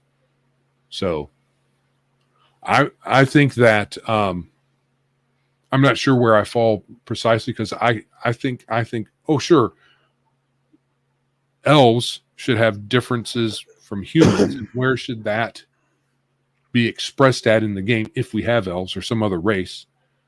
Should it be with races and with classes and stats? And if so, what should that be? And I still haven't really. I got a lot of thinking to do and talking to do. Yeah. And at some point, we just got to choose something and go with it. Well, Omanel makes some things we've talked about. He makes some points, or we've discussed it. He says, I like limitations for races, but races need unique classes. Elves have their own classes, and so do dwarves. Axe does that. Omanel says DMG1E says why a game is human-centric. It probably does. I'll take your word for it. I don't really know. I don't remember that. But it doesn't. I didn't read the DMG because I was a player. But even if it does, I mean, it's still just Gary's interpretation. I mean, you can say that's why we have to do it. We don't have to do it. I don't, but I do like the idea of having more humans. I would prefer the party not always be a hodgepodge of crazy races. Pathfinder got like that. 3.5 got like that. We got a Dampier, we got a half elf, we got a Goliath, we got a Tiefling, we got an Aasimar, and we got one human. It was very cosmopolitan. It would be one thing if you had a selection of a half a dozen to a dozen races. Right. and they had their stomping grounds. Mm-hmm. And in the setting, you could expect this region to have X this and Y that. And the party can be of whatever composition because players are going to play what they want. And then the DM can express what the setting is, Mm-hmm. and then you go into a town where they don't like Dampiers, they're going to have stake for your chest because you're vampire. And I do think that I probably will imagine the few races that we create. I will probably put some limitations on the races. I mean, every race may not be able to be every class. It may not Right. be. It may not be within their. And I would like to have it written in their race why it is. I'd like for it to be clear why. Maybe the elves are so frivolous they can't focus enough to be paladins. They just can't. They don't have that kind of dedication to a single cause or to the cause of good or the law and order. Maybe that's what it is, And I do want the humans to have something. I don't want it to be like, well, they're all pretty much the same and interchangeable, so I can be whatever I want. And the next thing you know, everybody's playing, an ogre, a half ogre wizard. As long as there's drawbacks to each race and advantages, I'm pretty good with that. You know what I'm saying? Yeah. I mean, Owen Al basically just said what you were saying. Right? Yeah. And it's fine if like people I like playing elf wizard and they can, and if we may say elves can be 27th level wizards. Who cares? Because they're really magic-y. Right. Because so if we had elves, we'd have to decide what if there were more than one kind of elf, and if we only had one, is that the magic elf or is that the woodsy elf or is it a woodsy magic elf? Yeah. Who knows? Yeah. Because you got both. And we may have, it's possible we could have a couple of races of elves that'll be optional. Maybe one will be a magic elf and one will be more of a nature-loving elf who can be a high-level druid and ranger, but not so much wizard. I don't know. We'll figure it out. We'll have to define. Yeah. I'd like to have the elves, and you can't, we've talked about it before, you can't expect people, I don't know how you play anything that's truly alien, but I do think we should try to make the elves and the dwarves, whatever we use, to be at least on paper, sound pretty different from each other. So whether we can pull it off or not in play, because whatever. As far as their culture goes, we could have what the culture of the 2 or 3 different elven settlements, however many there are, we can have that written down. Mm-hmm. But we're not really going to be able to tell the players, you can't play your elf like that because elves aren't like that. Because that doesn't make any sense for the DM to do that. Mainly because a lot of individuals who are adventurers are oddballs anyway. So to say, or better, I think it's better to say, you can imagine adventurers being the oddballs because who goes out and risks their life on a daily basis? You could make that argument. For what? So anybody who does that is probably an oddball anyway. So they're going to be the odd man out for the race. So are they going to be exactly the same as everybody else? And it also doesn't make sense, no matter, I don't care who's saying it. I don't think it makes sense to say that elves or dwarves, that every one of them is a carbon copy of each other. Essentially. Yes, right. It might make more sense to say, yeah, there's all kinds of different dwarves, but the adventuring types are like this. All the other ones are cloistered or whatever. Or you could say, I don't want to tell a player how to play. So you could say most dwarves are dour and taciturn, but my dwarf's happy-go-lucky. Okay, you're an oddball. And you know what you could do? And I don't mind this. You could have consequences. Whenever he goes to a dwarven town, they'll be like, I need help, and can you help me do this? No, you weirdo. I'm not even talking to you. You're a Fruit Loop. You're literally crazy. Why are you acting like that? Right. You were banished for this. Why are you? What are you doing around here? Back here, We're not going to kill you, but ain't nobody helping you. Right. And so, I think that's fine too. I just don't want it to be a free for all. Every class can be everything. Then it becomes what does Max Leo call it? Commie role playing. Right. So. Right. Yeah, I get that. Joe, he says, Joe, that was D&D, races, class, only old D&D, not AD&D. Only the adventuring types were playable. Yeah. I don't think that they described it as such. I still think it's weird. And Omanal says typical hobbits versus Bilbo. Yeah, Bilbo was very adventurous when he was young. Other Right. hobbits are like, why are you going? Why are you leaving on an adventure? That's And crazy. then and then over the editions, the what a dwarf was, let's say, not so much the elves. The elves kind of kept their theme. Yeah. But in I can't remember old D&D what the dwarven abilities were. I think they were just fighters. But Mostly. first edition, the dwarfs class that they can advance the highest in, I believe, was thief in first edition. And I think Really? it remained in second edition. And then in third edition, they changed into, short Vikings. Yeah. I prefer the short Vikings. Right. I mean, when you think about things that we see in pop culture and read about in pop culture for dwarves, that makes more sense than the thieves. Although Gygax had his Gord the Rogue books, Yeah. and the one dwarf in there was an assassin. Yeah. Omanal says at some point, and I agree, thief was unlimited for every class. That was true. I think that was 2E though, wasn't it? I would think so. Not first edition, but a second edition. No. I think he's right. Now, I think first edition had a maybe even Unearthed Arcana. If you had a certain high stats, you could get a certain unlimited classes, but baseline, not much. Yeah. The only one I think was the half orc could be an unlimited assassin in the first edition player's handbook. Yep. Cool. If I were to add something to this, I don't want to go through all the things I wrote down because we've kind of hit them, but I would like to have some tiers of play. And I don't mean necessarily written down, but I'd like to see the game at low levels be grimy and deadly and dangerous. I'd like to see the game at mid-level be kind of heroic, where you kind of get to do some cool things and you're tougher than the average bear and it's harder for you to die. I'd like high level to have domain play. And then I'd like there to be a level beyond high level, beyond domain play, if you're so inclined, where you can do epic scope, world hopping, massive world saving, plane traveling types of adventures. I would like those options to be there all the way through to the end. And I want the game to still have cool things going on in all those places.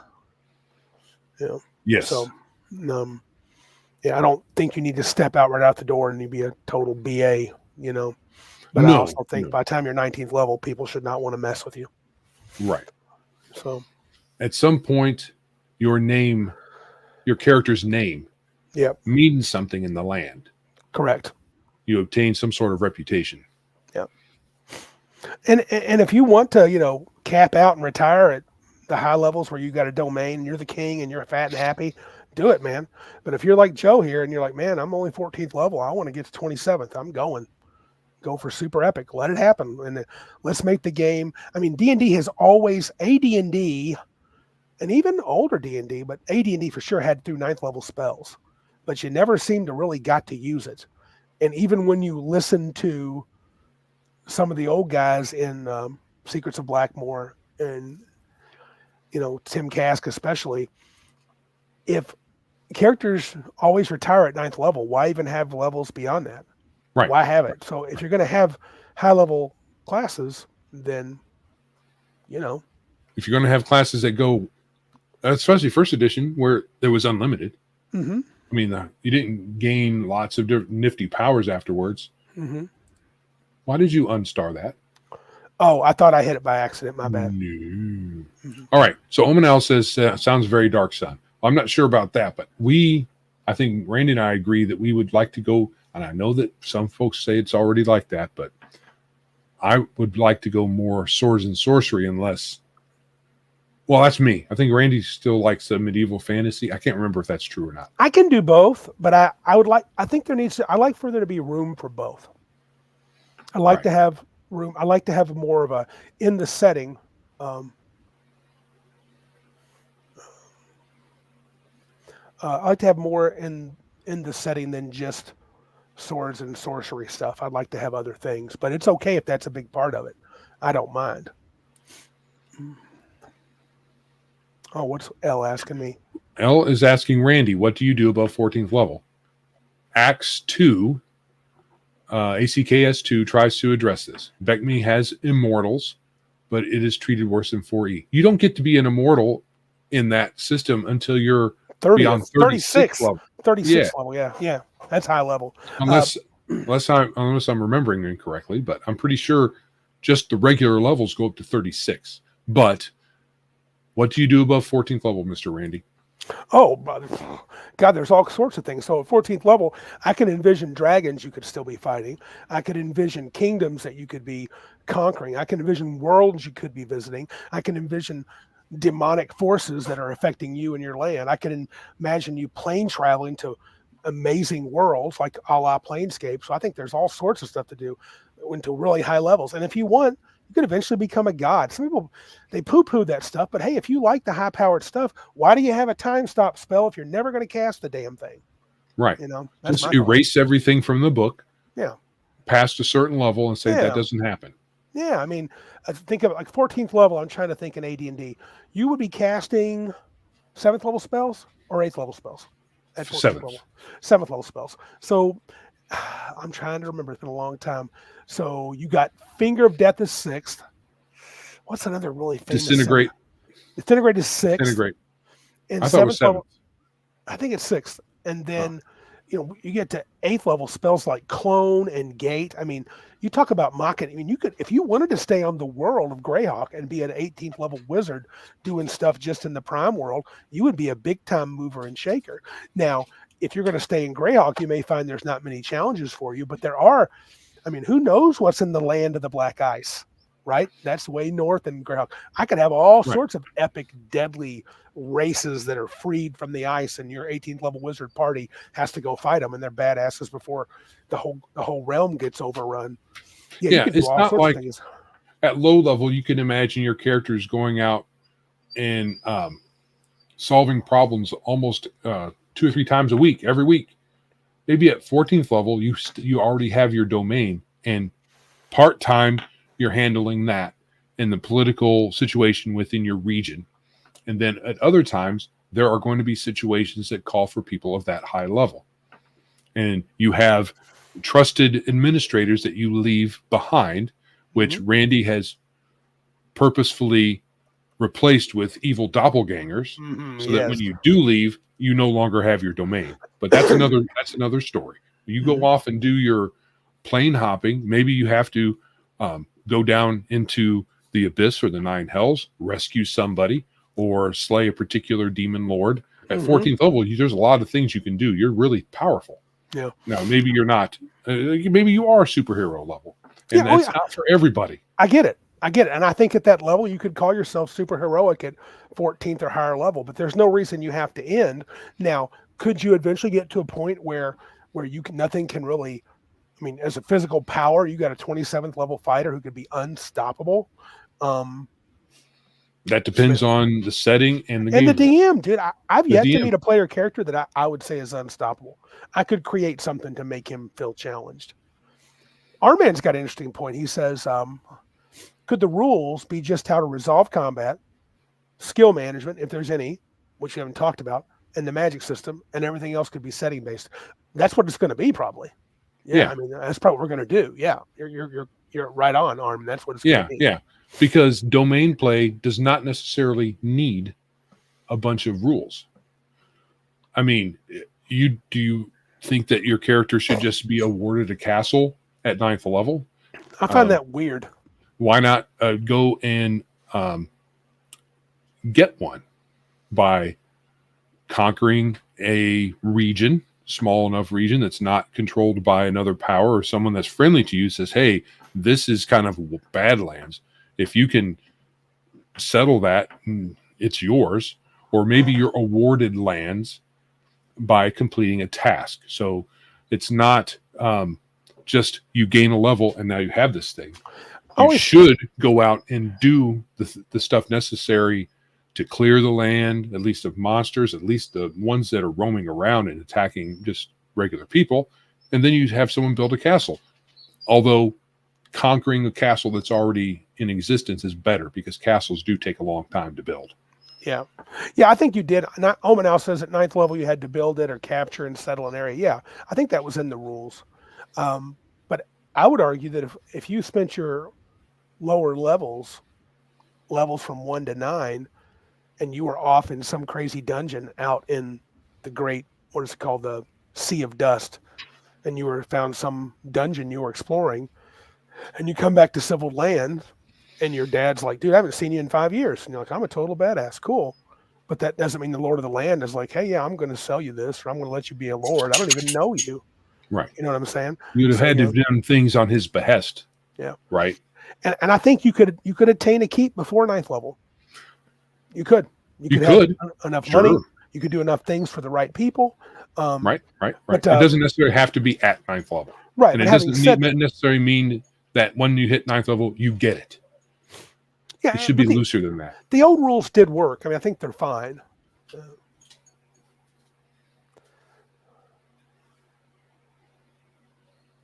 What are you talking about?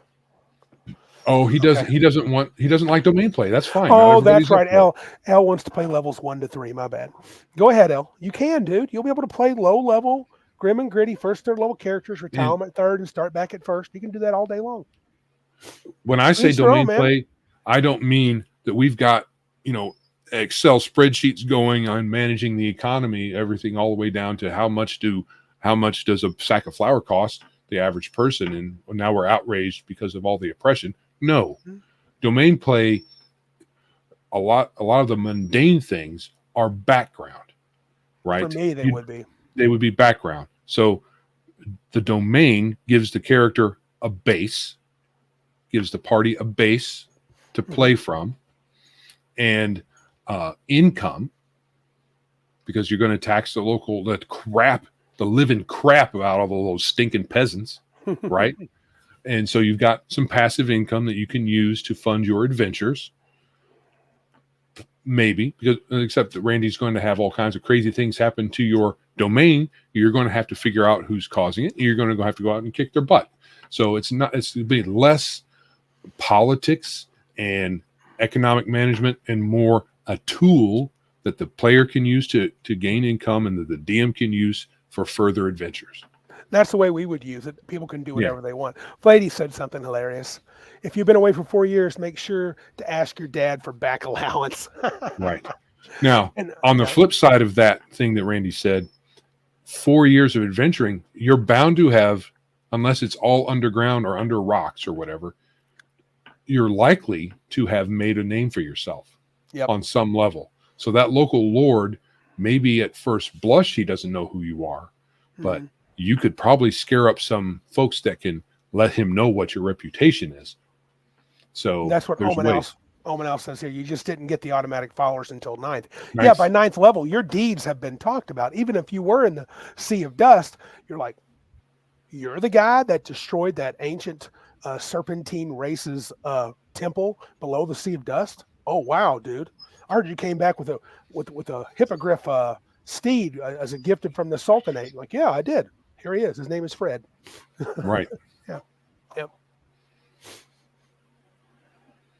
They pay taxes for your protection. So yes. So when you get that tax money, you're expected to go out there and have patrols. And if there's monsters that your normal soldiers can't handle, you go out there and kick the living crap out of their heads. When my school of bullets come swimming through the land, eating all your soldiers. I think that if we let domain play become tedious, we wouldn't do it. Right? We wouldn't do that. We will make it work for us as players, and the DM will make it work for him.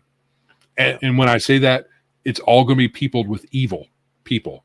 Yeah. So when you turn your back, it's going to be filled with daggers. All your stuff is going to be gone. And they're going to have spread all kinds of bad rumors about you. And name is some of my player characters. I agree with L here. Now you're the one peasants revolt against, and adventurers are hired to overthrow. Could be, and then we would have to put down revolutions, right? And that's when you want to be 18th level. If the players, very hard to stop. As a DM, if the players do oppress their people, it is you're well within your rights to have them start a revolution. Now, it's going to likely go very bad for those peasants, especially if you have a high level wizard in that in that group who's oppressing, because he's going to be able to lay the smackdown on all kinds of peasants. Yes, he is at 18th level, dude. Even at 9th level. I know he'd be pretty tough. Yeah. You'd be able to destroy all, but that's the thing. As a domain lord, you're not going to want to kill all your all your taxable inhabitants. It's stupid. Command Post Gaming says, do you plan on proposing these changes on Twitter? We should. Who knows? That was not my plan. But go ahead. We could. Omanel says, will there be rules to get cool mounts? Since you mentioned Hippogriffs, Griffins, Pegasi. I would say would be a thing that I would suggest DMs do, though I've never been the one to give too many cool mounts out. You don't like giving cool mounts out. You like the NPCs having cool mounts that the PCs drool over. They're kind of like treasure, and I don't like giving that out. Yeah. All right. I think I'm going to change gears. Okay. And tell people to do the things. Subscribe, like, share, hit the bell notification so you can know when we've got something going out. We did a live play last week. Was it last week? I feel like it was the week last before. week. I don't know. It was kind of on the spur of the moment. So there wasn't a notification that went out except for like right when it was happening. So, but this time coming up, we're going to try to be ahead of the game. So a few days before, I'll have a live stream set up like we do for here, and there will be a notification going out. If you have hit that bell notification, you'll know that we will be playing Horde Wars here on Biggest Geekest live next Friday. Yeah, that'll be cool.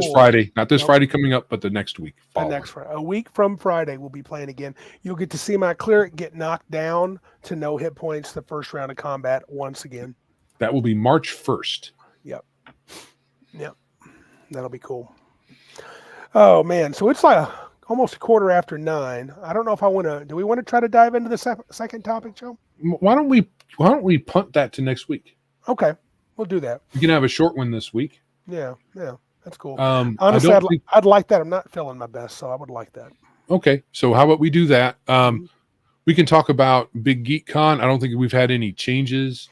No, nothing to mention there. If you are waiting for the last minute to get your tickets, stop it. Stop waiting. Stop waiting. Get your tickets now. There's only 60 available. So if you snooze, you lose. Yep. Actually, if you do snooze, you probably still won't lose, because if you come there, we'll probably let you come in. Yeah. If you buy a ticket, we'll probably you can come in. If we sell 60, we're like, we could do 70. 70, we could do 80. We'll see. Hell, I'd be happy to get 40 again. So for all of you new subscribers, we've gotten about 20 new subscribers over the last couple of weeks. Sweet. If you have no idea what Big Geek Con is, then you're missing out. We started an annual convention last year, so we're having another one this year coming up here in Saginaw, Michigan. I'm in Bay City, but we're very close to Saginaw. So the links and information for Big Geek Con 2024 will be in the show notes.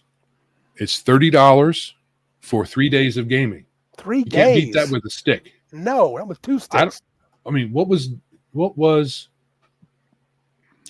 Gen Con back in the day?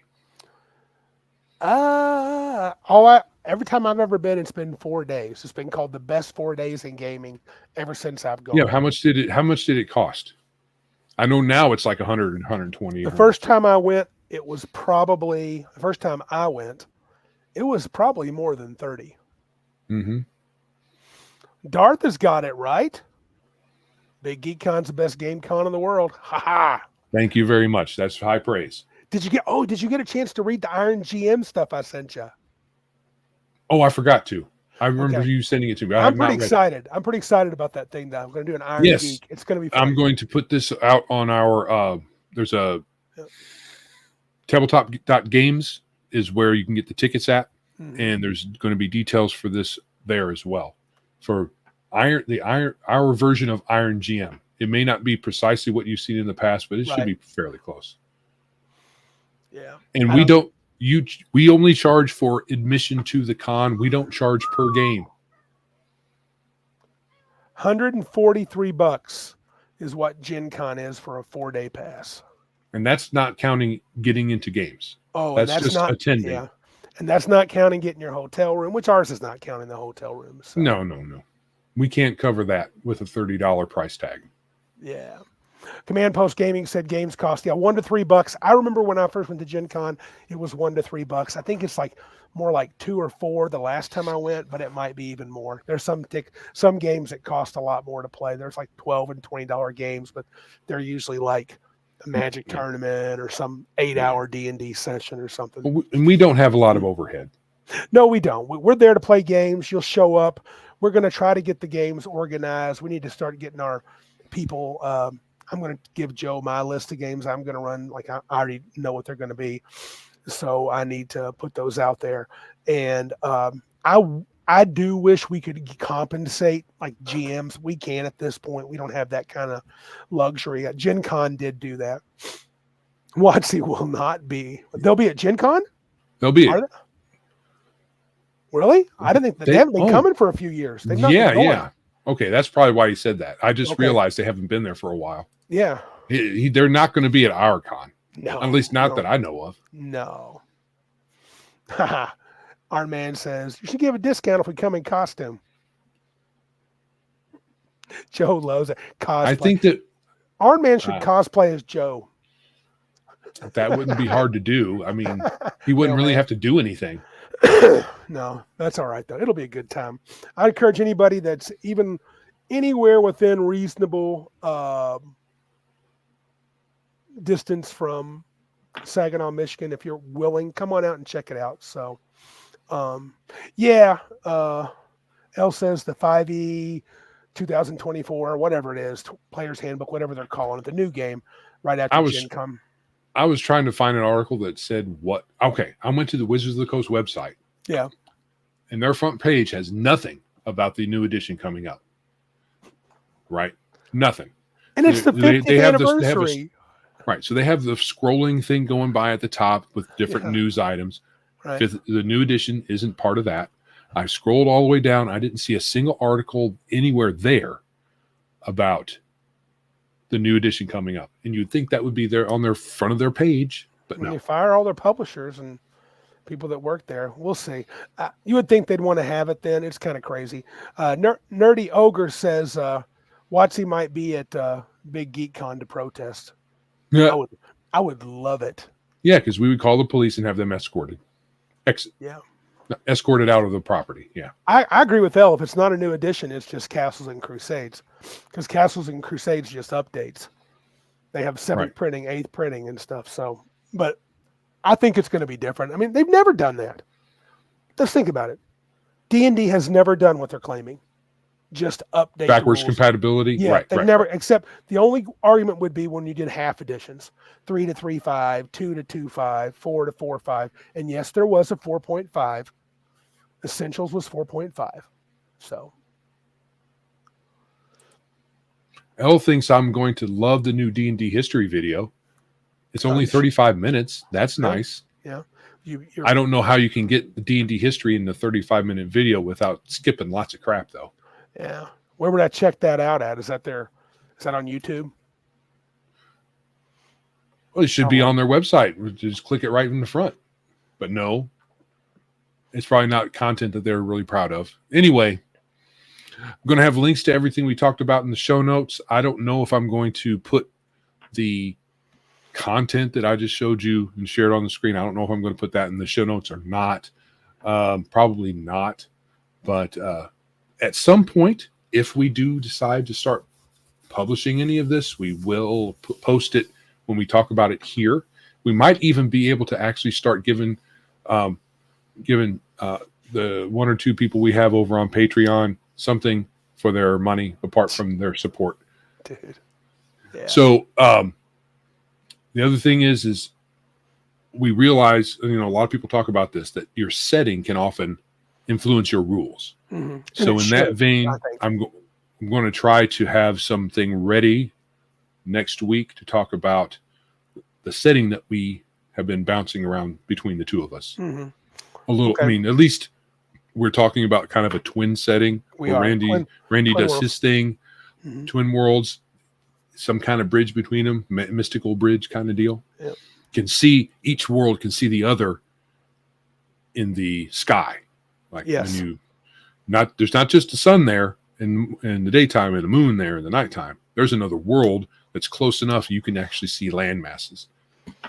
Cal And says we need to watch it. So okay, we watched two much longer videos that probably have a lot better content than this thing. We'll check it out. I'll check it out for post next week. I will, Cal. I'll give you my report next week on that WoTC. I'm sure it's a piece of trash. So the D&D Wizards channel. yeah, okay. We'll get to that. Okay, I don't have cable, but I probably can find that It's on the somewhere. tube. It's on the YouTube, right? The D&D Wizards YouTube channel? I think so. Yeah. YouTube. I'm gonna try to check it out. The history of advanced, the history of original. D&D Wizards. Checking it out. Yeah, I'm doing that live. Oh, okay, they do have a. Shut up. Dungeons and Dragons YouTube channel. How Dungeons and Dragons started. 27,000 views.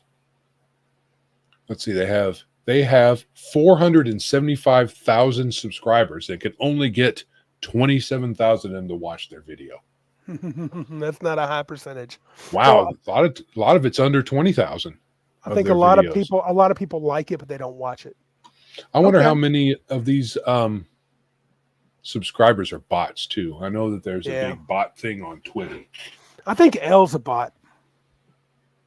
Don't you think L's a bot? He could be. He could be. He could be an AI bot. He could be. Artificially intelligent. I hate those kind of guys. He's like a robot. He's a Terminator. All right, man. Anyway. Should we get out of here, dude? Let's get the H out of here. All right. Well, guys, thanks for showing up tonight. I'm sorry it was a shorter show, but that's how it goes sometimes. Yeah. Anyway, this is Randy. And this is Joe. And remember, if you can't be big like us, then be geeks like us. Links in the show notes. Right on.